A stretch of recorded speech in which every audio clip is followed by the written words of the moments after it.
Hello everyone, स्वागत है आप सभी का केजीएस के इस बेहतरीन प्लेटफॉर्म पर। तो सीबीएसई 2026 के सिलेबस में थोड़ा सा चेंज आया हुआ है, यानी जो बोर्ड एग्जाम जो होने वाला था 2026 में, उसमें थोड़े से चेंजेस किए गए हैं सिलेबस को लेकर। तो बहुत सारे बच्चों का जो ये कंफ्यूजन है कि क्या नीट 2026 के सिलेबस में भी चेंजेस होंगे, तो इन्हीं विषय पर आज हम बात करेंगे इस वीडियो के माध्यम से कि जो सीबीएसई के सिलेबस में अपडेट हुआ है, क्या वह अपडेट जो है वो नीट के सिलेबस में होगा या नहीं होगा। तो शुरू से लेकर लास्ट तक आप वीडियो में बने रहिएगा, आपके सारे डाउट जो है वो क्लियर हो जाएंगे। तो ये जो अपडेटेड सिलेबस है वो आप सीबीएसई के ऑफिशियल वेबसाइट से जाकर डाउनलोड कर सकते हैं।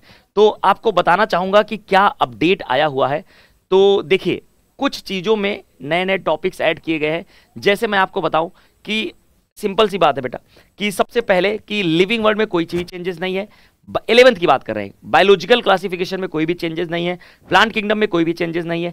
एनिमल किंगडम में कोई भी चेंजेस नहीं है। मॉर्फोलॉजी में जैसा हम पढ़ते थे ना कि एनसीईआरटी में सोलिनेसी दिया हुआ है, लेकिन नीट के सिलेबस में हम कुछ एडिशनल फैमिली भी पढ़ते थे, तो वो वैसा एज इट इज है ना। एनाटॉमी में आपको ध्यान रख लेना है कि कोई भी चेंजेस नहीं है। स्ट्रक्चरल ऑर्गेनाइजेशन में एनसीईआरटी में है ना कि केवल फ्रॉग दिया हुआ है, लेकिन हम कॉकरोच और एनिमल टिश्यू भी पढ़ते हैं। नीट के लिए हम बात कर रहे हैं यहाँ पे, है ना। और अगर हम बात करें cell the unit of life में कोई भी चेंजेस नहीं हुए। बायोमॉलिक्यूल में जो मैंने ये टिक किया हुआ है, हम नीट में इस सिलेबस को हटा दिया गया है, लेकिन हम क्या करते हैं सीबीएसई में क्या होता है बेटा कि हमारे एनसीईआरटी के अंदर से चेंजेस जो है वो देखने को मिले थे प्रीवियस ईयर। तो प्लांट में अगर फिजियोलॉजी में जाएं तो photosynthesis, respiration, plant growth development में कोई भी चेंजेस नहीं हुए हैं। Breathing and plant growth regulator में भी जो है बेटा सीबीएसई में वही है ना। Breathing and exchange of gases में भी कोई चेंजेस नहीं है। बॉडी फ्लूइड में भी कोई चेंजेस नहीं है। स्क्रीटरी में भी कोई चेंजेस नहीं है। लोकोमोशन में भी कोई चेंजेस नहीं है। न्यूरल में भी कोई चेंजेस नहीं है। केमिकल कोऑर्डिनेशन एंड इंटीग्रेशन यानी इंडोक्राइन सिस्टम में भी कोई चेंजेस नहीं है। लेकिन एक चीज देखने को मिल रही है, डाइजेशन एंड एब्जॉर्प्शन। ये देखिए सिलेबस में आ गया डाइजेशन एंड एब्जॉर्प्शन। तो ये जो चीज है बेटा यहां पर वो आपको ध्यान रखनी है कि ये केवल क्या है, assisted at for formatively to reinforce understanding without adding summative assessment, यानी कि आपके ये एग्जाम में नहीं आएगा, आपके प्रोजेक्ट से रिलेटेड हो, वाइवा में आपसे ये पूछा जा सकता है, इसलिए बच्चे को ये पढ़ना पड़ेगा। जो सीबीएसई का एक बोर्ड का एग्जाम देने जा रहे हैं, हो सकता है उनका कोई प्रोजेक्ट से रिलेटेड काम हो या कोई आप बोल सकते हैं कि वाइवा वगैरह के अंदर भी इनसे क्वेश्चन पूछे जा सकते हैं।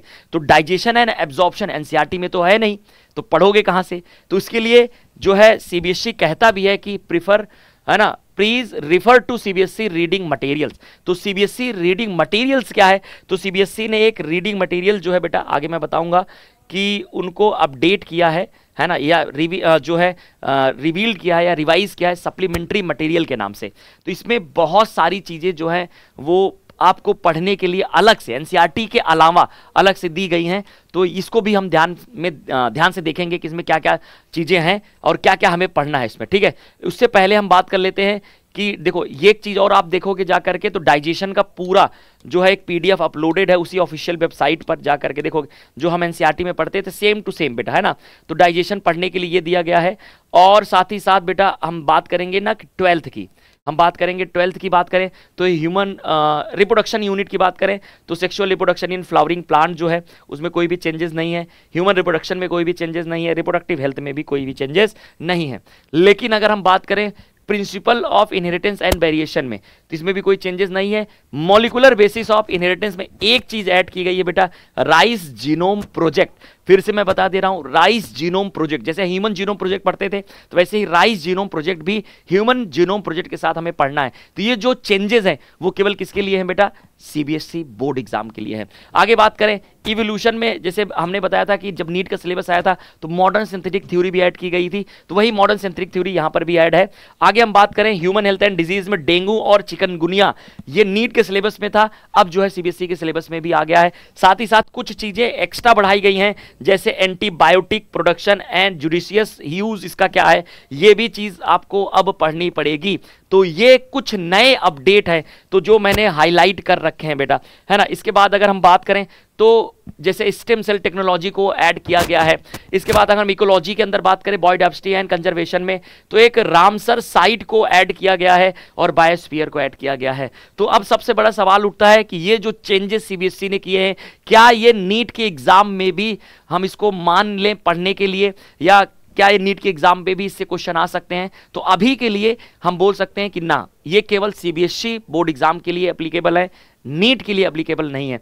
अगर ऐसा कोई भी चेंजेस आता है तो आपको पता है कि जनवरी लास्ट या फरवरी के अंदर आपको नीट का सिलेबस देखने को मिलेगा, जब फॉर्म आता है ना, फॉर्म भरने के लिए जब उसकी ओपन विंडो जो है वो चलती है, तो उस समय हमें ये देखने को मिलेगा कि कोई भी सिलेबस में अपडेट हुआ है या नहीं हुआ है। लेकिन अभी के लिए इतना मान सकते हैं, कोई टेंशन लेने की जरूरत नहीं है कि नीट के अंदर ये सिलेबस का चेंजेस जो है वो देखने को नहीं मिलेगा। लेकिन सिर्फ ये केवल बोर्ड के बच्चों के लिए है बेटा। तो ये कुछ चेंजेस रहे, और मैं साथ साथ आपको बता भी देता हूं कि जो एनसीईआरटी की एक सप्लीमेंट्री जो मटेरियल जो है रिवाइज किया गया है या सीबीएसई के द्वारा, central board of secondary education के द्वारा, तो उसमें क्या क्या चीजें हैं बेटा, ये पीडीएफ जो है मैं आपको टेलीग्राम के चैनल पर प्रोवाइड करा दूंगा। केजीएस का जो ऑफिशियल टेलीग्राम चैनल है ना, या आप जा करके सीबीएसई एकेडमिक से वहां पर डाउनलोड कर सकते हैं। आप गूगल पर सर्च करेंगे supplementary material NCERT class 12th biology, तो अपने आप डायरेक्टली यही खुल जाएगा बेटा। ठीक है, तो आगे हम बात करते हैं। देखिए इसमें क्या क्या है, एक एक चीज को बहुत बढ़िया से देखते हुए चलेंगे बेटा, है ना। जैसे मान लीजिए एक सबसे पहले रिप्रोडक्शन इन ऑर्गेनिज्म में स्पोरुलेशन को इन्होंने बहुत अच्छे से डिस्क्राइब कर दिया है बेटा, है ना। ठीक है, स्पोरुलेशन को डिस्क्राइब कर दिया है। यूनिपेरेंटल हो गया, फ्रेगमेंटेशन हो गया, रीजनरेशन हो गया, जो टॉपिक हटा दिया गया था बेटा, है ना। इसके बाद sexual reproduction in flowering plant हो गया बेटा, पॉलीजेनिक इनहेरिटेंस हो गया, है ना, significance of seed and fruit formation. तो आपको एक बार ये पढ़ के जाना है बेटा, ये सारी चीजें। यहाँ पे देखो पॉलीजेनिक इनहेरिटेंस दिखाया गया है ना। इसके बाद प्लियोट्रॉपी, है ना, आप चले जाओ principle of inheritance and variation में प्लियोट्रॉपी हो गया। Sex determination in honey bee, मतलब बहुत सारी दिक्कत है। सिलेबस अपडेट कर दिया, लेकिन समस्या ये है कि पढ़े कहां से? तो सीबीएसई ने बोला भाई लो तथास्तु, जाइए इससे पढ़िए, है ना। तो ये चीज दे दी गई है कि आप पढ़िए इनसे, ठीक है। और भी देखिए कलर ब्लाइंडनेस को भी बहुत एक्सप्लेन करके दिखा गया, तो मैं आपको बताऊंगा बेटा, क्योंकि सीबीएसई ने ये दिया है। थैलेसीमिया को बहुत अच्छे से एक्सप्लेन किया गया है, तीनों थैलेसीमिया को एक्सप्लेन किया गया, अल्फा बीटा और डेल्टा वाली। डेंगू सबसे बड़ी समस्या थी, डेंगू को भी यहाँ पे इन्होंने एक्सप्लेन करा दिया है ना। आपको यहीं से पढ़ के डेंगू जो है जो है आपको जाना है बोर्ड एग्जाम में, या नीट की तैयारी के लिए भी डेंगू और चिकनगुनिया को भी यहाँ से हम पढ़ सकते हैं। तो अगर आप नीट की तैयारी कर रहे हैं तो ये सप्लीमेंट्री जो पीडीएफ है सीबीएसई के द्वारा, इसको आपको एक बार तो जरूर पढ़ना पड़ेगा, है ना।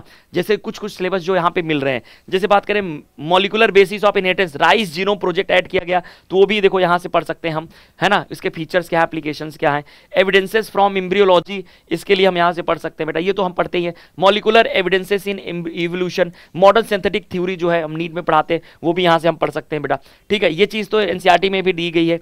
आगे बात करते हैं एंटीबायोटिक्स के बारे में, हमें डिटेल में पढ़ना, डेफिनेशन है, जुडिशियल यूज क्या है, जो लिखा गया था नया अपडेट किया गया है, तो ये भी आप नीट के लिए हम पढ़ सकते हैं, बोर्ड के लिए तो पढ़ेंगे बेटा, है ना। एंटीबायोटिक्स एंड जुडिशियस यूज, ये सारी चीजें इसमें बता दी गई बेटा।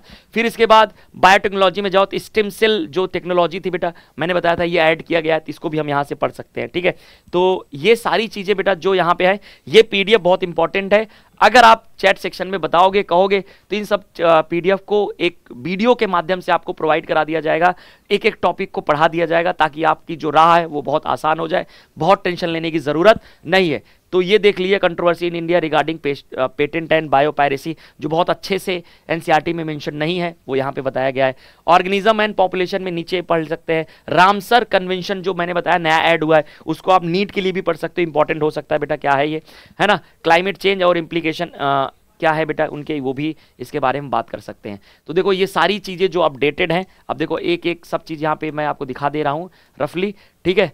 तो ये आप ध्यान में रखिएगा, और इस पीडीएफ को मैं आपको प्रोवाइड करा दूंगा, ठीक है। तो आज के लिए इतना ही, और भी कोई भी अपडेट आएगा, लेटेस्ट जानकारी आएगी आपके एग्जाम से रिलेटेड, किसी भी इंफॉर्मेशन से रिलेटेड, तो वो आप तक सबसे पहले अवगत कराएंगे। तो मिलते हैं नेक्स्ट वीडियो में, तब तक के लिए आप अपना खूब ख्याल रखिए, पढ़ाई करते रहिए।